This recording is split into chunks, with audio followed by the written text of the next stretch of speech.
Okay, Mr. Vanderschaft, this is going to be my 8th grade social studies project for the family history timeline. And this is my grandfather, Chuck Lodge, and I'm going to be interviewing him, so let's get right into the questions. Alright, so we're just going to start off with the basic question. What nationality are we?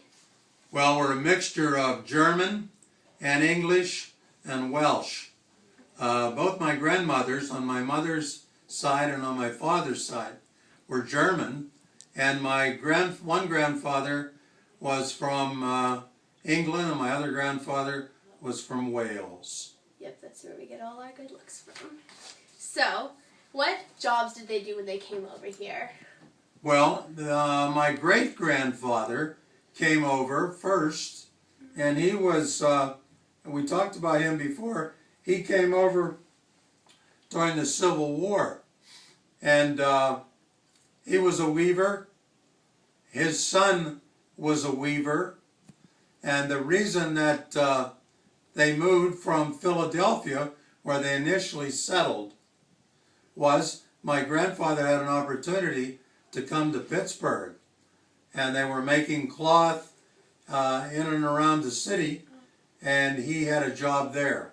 My grandfather, or my father, excuse me, was born in Philadelphia, but moved, of course, at the age of 3, I think, to Pittsburgh when his father and mother moved. Okay, yeah, that's very interesting. I think I did know a little bit about that, but it was a little shaky. So, I also know that you guys, your grandfather, your dad, and you also, they all participated in the military. Could you tell us a little more about that? Great-grandfather, as I said, came over to the United States during the Civil War, and he served terms, enlistments, in both the Navy and the Army, and was in a number of very important battles during his Army time, and had a very interesting Navy career too for about a year and a half. That was not uncommon during the Civil War. My grandfather did not serve in the military.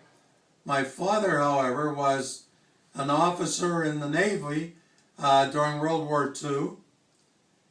And I happened to be getting out of college at the same time that the Korean War broke out, and I served with the United States Army in Korea and was wounded there in 1953. Okay, wow. And I just want to point out, my grandfather, he actually wasn't scouted. He signed up to do this, so that's how brave he was. Like, he volunteered. But while he was over there, he was actually very injured. It was really serious, so he was awarded the Purple Heart for that. Could you tell us what happened? It wasn't terribly interesting. It was just a wayward mortar shell. We were shelled every day, and our job was to locate enemy artillery, and we used a system that was new at the time, and we could return fire after being fired on. We could locate where the shot came from, a mile or so behind the lines, and return fire very, very quickly. And in the process of observing that and relaying information and being up as far forward as you could get in order to better determine the direction from which the noise of the shell fire came, we were subjected to lots of incoming rounds of ammunition, and one time a mortar shell got me and kind of zinged me a couple places, and resulted I went immediately to a MASH unit. You may have seen those portrayed in the situation comedy of the same name. Then I went to Japan, in the hospital there for about a month and a half, and then to Walter Reed Hospital in Washington, D.C., before going back to my regular duty, which concluded in Camp Kilmer in New Jersey. Okay, wow. Thank you for fighting for our country along with your great-grandfather and your dad. But for the last question here, I really just want to say, what are you most proud of in your family for all of you accomplished? I'm most proud of the fact that my 4 daughters married, and they all live within a mile of each other. They married very good men. I have 16 grandchildren.